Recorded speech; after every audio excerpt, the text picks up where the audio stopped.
All right, guys, before we talk about these rods and I freaking show you what is in my backpack and what you guys should use for steelhead season, make sure that if you do want to buy some spinners, use my code FISH541 at SpinX Designs. There's a link for that down in the description.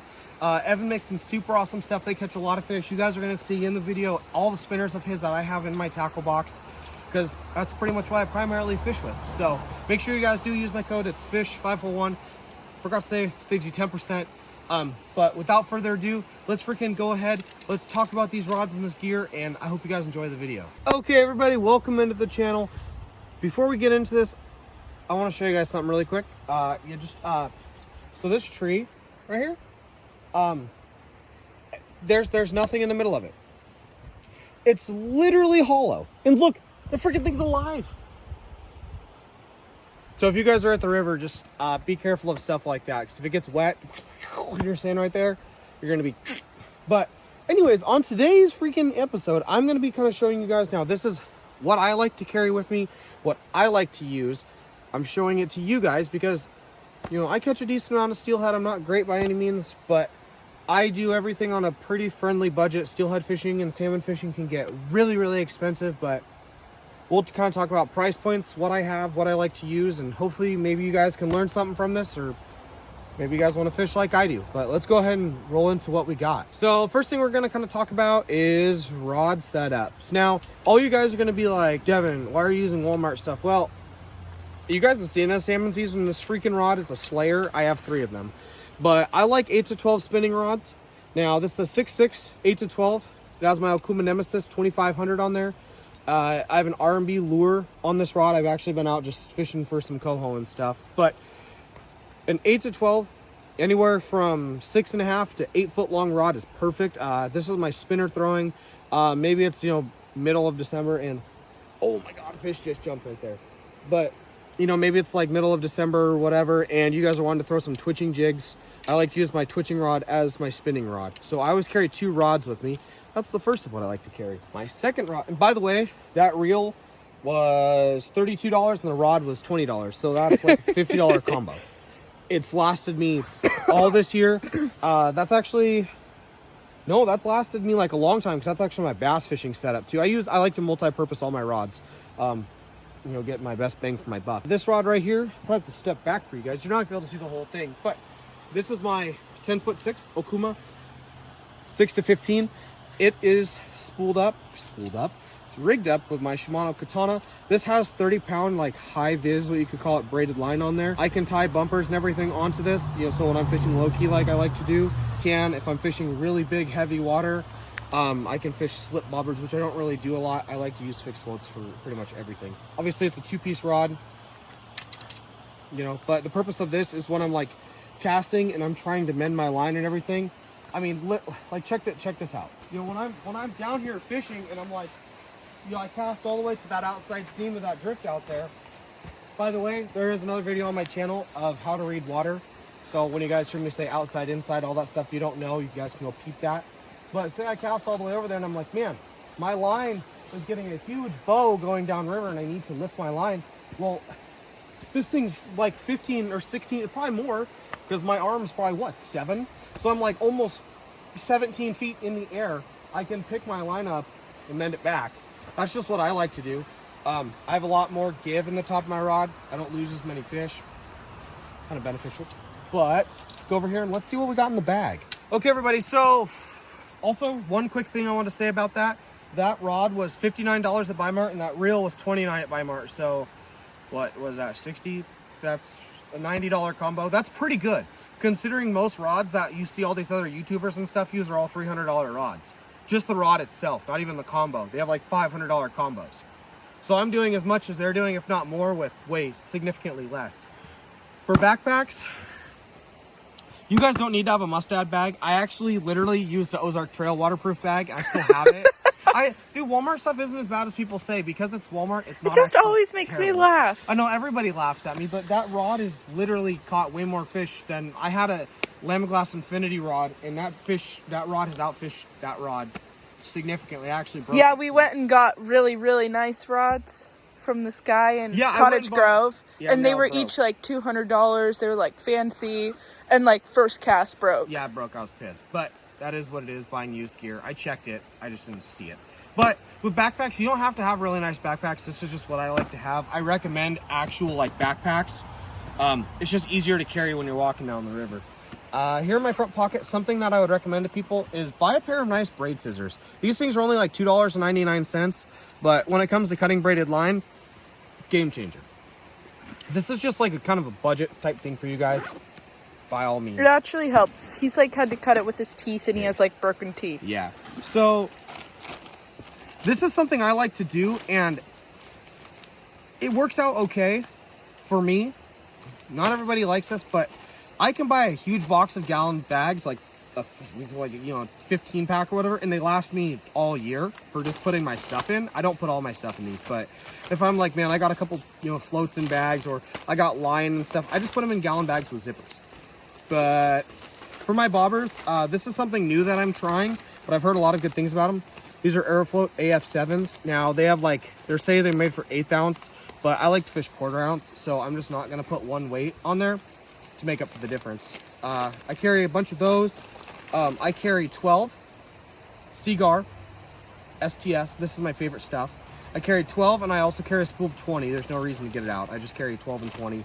I like 12 for like my my leader if I run something, a trailer or bead fishing, and I like 20 when I run my main line, because steelhead, everyone thinks they're line shy, they're not. Steelhead are very simple creatures. I like to carry beads. Now if I have anything that's like new in a bag that's not in my bead box, this is what I carry them in. I'll show you guys my bead box, but these are, I have some NQs. Your beat box. My beat box. And then I have, this is actually a cool little company. They're pretty good. And then obviously BNR, and those are some DRO beads, Dylan Rush Outfitters. I bought some of those. I have some small little, these are little 1/8 ounce weights, and sometimes I like to put those below my little fixed float if I'm bead fishing, because they're a 1/4 ounce. But I'll run an 1/8, which would work perfect for these. So I'll like run my float a little ways below it, I'll run that, and then I'll run my bead like off a 3-way swivel. Pretty simple. I'll show you guys all these setups in another episode, a little bit into steelhead season. That's why I like carrying my gallon bag. Now, we'll jump into the cool stuff. So,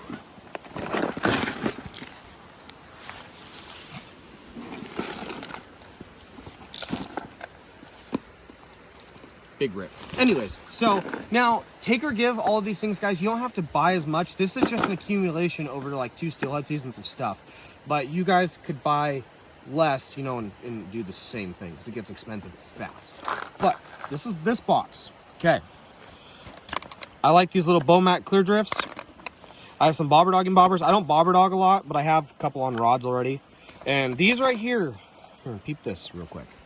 This is my top secret float. Now, in like Michigan steelhead fisheries, Great Lakes fisheries, they really like to go by grams, which, why they go by grams when we go by ounces a lot of the time, I don't know. That makes no sense to me. But 9 grams is about a 1/4 ounce. So I like to use these super cheap little fixed floats, because, well, if I buy, say, an addicted float and it's $6 and I lose it, well, I can buy 6 of these for the same price. So I can lose 6 versus losing 1, and I don't lose as many, and they're super stealthy, and I catch a lot of fish on these. Literally these floats. I fished addicted floats and these, and I think these outfish them. It's just my opinion. If you like having fancy things, get the addicted ones. I don't really do a lot of jig fishing, but I do have some little like hair jigs in here. These are all just different kinds. Obviously I have some like Mustad Addicted Sink It series. I kind of like those. I like to use these little P-Line Dragon Balls. There's Dave's Tingle Free. I have both in here. But I personally, like, to be honest with you guys, I don't really use those a lot, and I don't lose a lot of them. So I don't feel, bad because these ones are supposedly lead. He uses not lead. That's why they're $8 for 3 of them, and these are $3 for 5 of them, which I don't know. I just like to be cost effective, and I know I don't lose very many, so I don't hurt the river. But, I got a nice assortment. I have a little 1/8 ounce. This is literally all I fish with. And if you guys have stayed on my channel, you see I catch fish on literally this. So just keep it simple. We'll jump into the next box here. So we're just going to kind of grab and go. This is my bead box. So I like these. Bead box. Stop. I like these little, these little waterproof boxes. These things are pretty sick. I don't know, people think they're annoying, but I like them. You guys can see here, I have like, you know, just varieties of beads in there. Something I would recommend you guys to get is one of these little bait needles. Bait needles are awesome because, for example, like this bead here, these little tiny, I like to fish small beads. They don't have holes through them. So obviously you can just take that and go through it like that. Loop your line through that little loop guy there. And then you can just slide the bead back over the line, you know, because like BNRs and I don't think DROs have it, but I'm pretty sure BNR is one of the only companies. If you know that, comment down below if any other companies have hole through beads. Well, like this is a BNR and it's got a hole all the way through it, so you can slide it onto your line. I carry some of these little brads. I think they're brads, bead pegs. These are pretty sick for hard beads. I don't really carry a lot of hard beads, but those work great actually for pegging beads. They work awesome. Carried some, you know, T-stops. I don't have a lot. Lily was being freaking turd. We had to go get her. She was trying to run the road. But that is pretty much it. One more little overlook of the bead box. These are thirsty beads. I don't like thirsty beads. I literally have had those for like 4 years and I don't use them. But one of these days I might need them, so I leave them in my box. That is it for the bead box. Grab into the mystery. Come here, Lily. Come on. Next box is my spinner box. So colorful. Yeah, it's very colorful. We have some spoons in there. I'm not really too big on spoon fishing. That's why I literally have one gold and one silver. But what I do really like is I like R&Bs. Green. They have single point. I like R&Bs. And Evan spinners. Evan spinners. Evan from SpinX Designs. You guys can see I literally have a lot of them. They're all kind of tangled up right now, but I have a lot of them. They're super fishy. They work really good, to be honest with you guys. This one's a killer. And by the way, guys, if you've ever bought them and you're worried about paint, well, this spinner is really old. I guess this is one of his first ever ones. And you guys can peep that there. Look how thick that paint is. I actually chipped some off, but that's because it was flaked. But that's after catching like 18 coho. It still is in good shape. And then, you know, you just have these nice little green ones. Those are Evan spinners. So he does have like different bodies. Obviously, they're not all the same thing. And then, of course, blue foxes. I actually found this one at the river the other day. So big shout out to whoever lost it. Watch, there's going to be a comment. Hey, that's mine. I bet there is. I found it in the middle of the river. I bet 10 people are going to comment, that's mine. I like blue foxes. Something, I actually lost a lot of these, but I just bought some the other day for a fishing challenge. Steelhead by Buds. They're actually good, and they're $2. So, pretty effective. And we have one more box to look at. And then that's pretty much going to be it. Last but not least, we actually have one more thing in here that I literally forgot about, but it's my favorite bag in the box. Is it your jig bag? No. Something even more special. So, literally, Shane's going to watch this video and he's going to be like, I already know what's coming next. Because if you know me, then you know that it's like this next bag has my heart. And that's why it has the most freaking things in it. But this box, this is just kind of, this is something more my personal preference. But I have plugs. Blue Pirate, literally can't be better. Green Pirate, these plugs have caught a lot of fish. I haven't lost them, which is very surprising. Literally, look at all the paint coming off these things from me just destroying fish. And then this is where I like to keep all my hooks and everything.